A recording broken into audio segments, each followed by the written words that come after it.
Ouça agora o programa Fonte de Esperança, uma meditação diária sobre os problemas decorrentes do dia a dia. Áudio número 7 do tema Obras da carne, fruto do Espírito.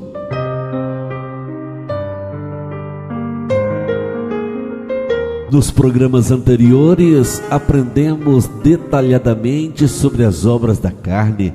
Aprendemos também que, se o cristão vive dominado pelos desejos carnais, ele não pode agradar a Deus.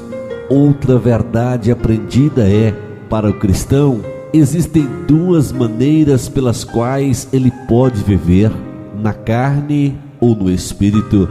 Ou você serve a Deus e permite que Ele domine sua natureza adâmica, ou vive na prática das obras da carne.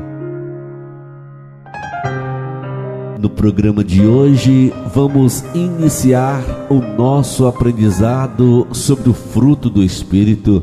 Antes disso, por que obras e fruto?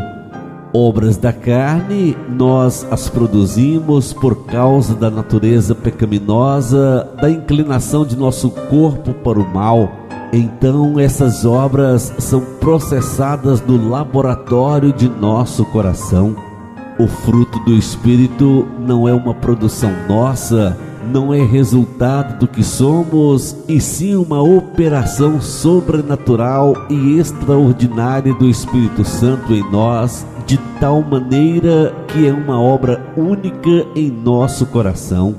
Em Gálatas 5, verso 17, parte A, lemos: pois a carne deseja o que é contrário ao Espírito, e o Espírito o que é contrário à carne.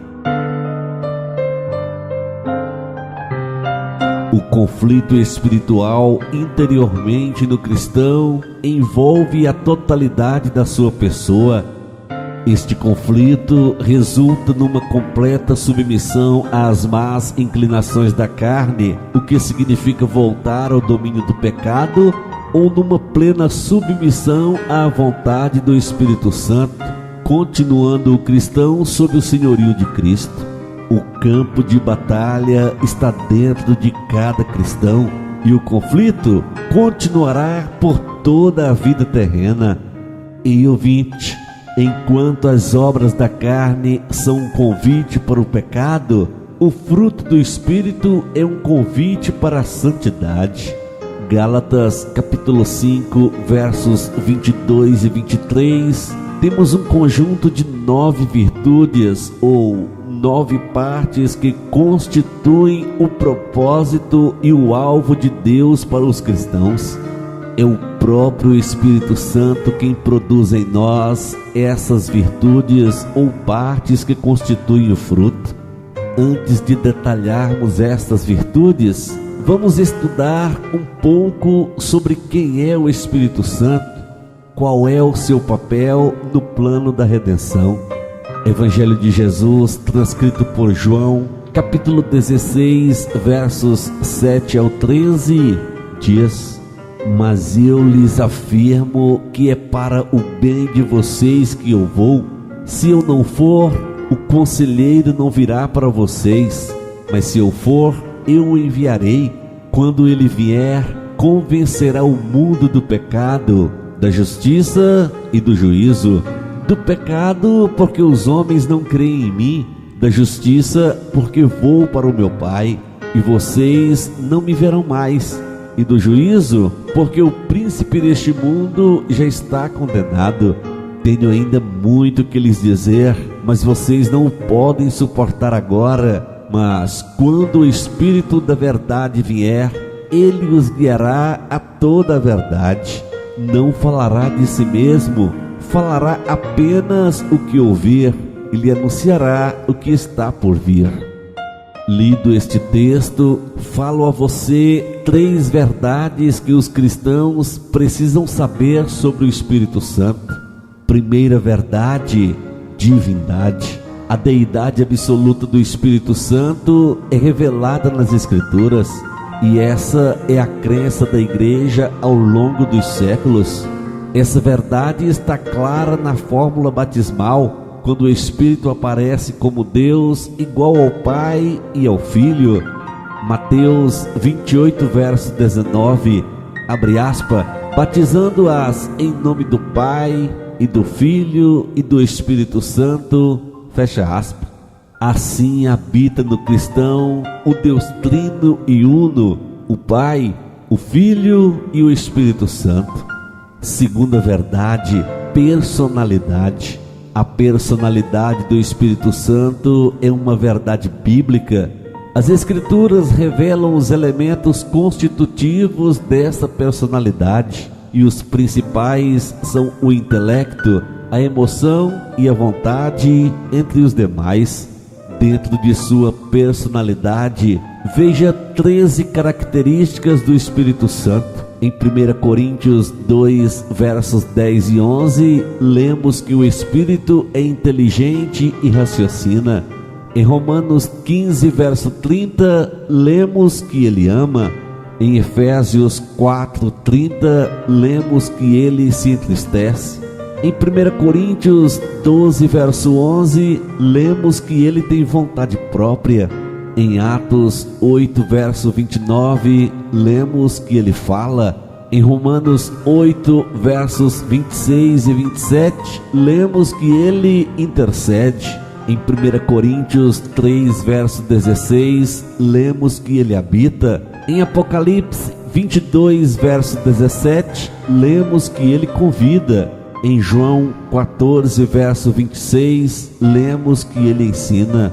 Em João 16, verso 8 ao 11, lemos que ele convence.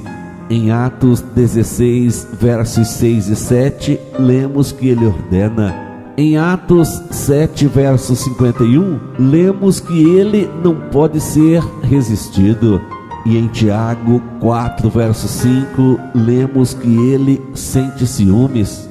É bom frisar que esse ciúme do Espírito Santo é no sentido de querer que sejamos totalmente dele e não do mundo, da carne ou do diabo. Terceira verdade. A Bíblia revela todos os atributos incomunicáveis e comunicáveis, ou seja, metafísicos e naturais de Deus no Espírito Santo. Em Romanos 15, versos 19, ele é onipotente. Em Mateus 12, verso 28, ele é a fonte de poder e milagres. Em 2 Coríntios 2, versos 10 e 11, o Espírito conhece todas as coisas, até as profundezas de Deus.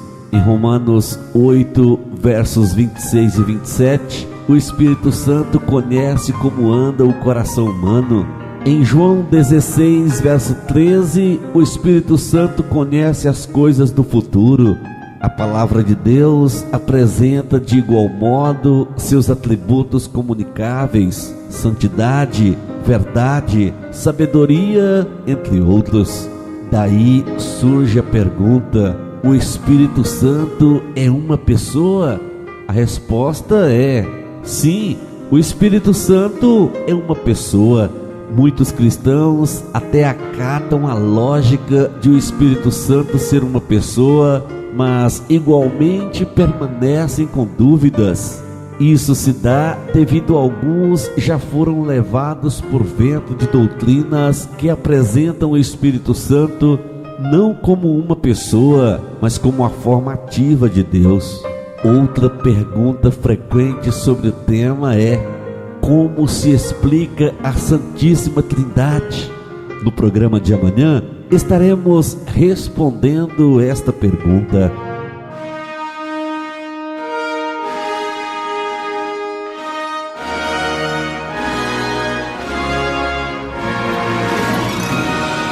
Eleve o seu pensamento a Deus e vamos falar com Ele em oração.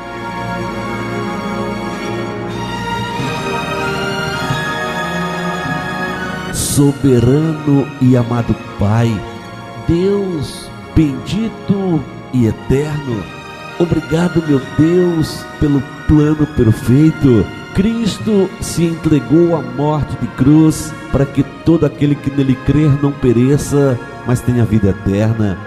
Pai amado, após esta salvação em Cristo, fomos agraciados com a presença do Espírito Santo sobre a nossa vida. Obrigado, meu Senhor, pelo teu cuidado pessoal para com cada ser humano.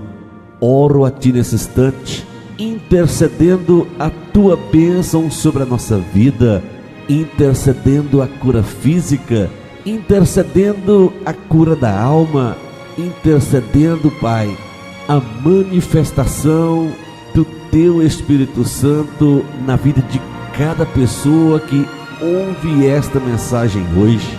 Ajuda-nos a cada dia a vivenciar a tua bondade. Ajuda-nos, ó Senhor, a cada dia fugirmos dos prazeres pecaminosos da carne. Dê-nos um dia de bênção, um dia de vitória. Pai, entre com providência na causa que esta pessoa está colocando diante de ti neste momento. É a minha oração e o meu pedido, em nome de Jesus Cristo, teu Filho amado, o nosso Salvador. Amém.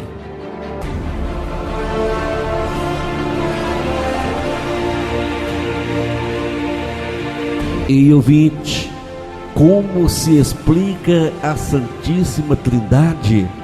Não perca amanhã a resposta para esta pergunta aqui no seu programa Fonte de Esperança.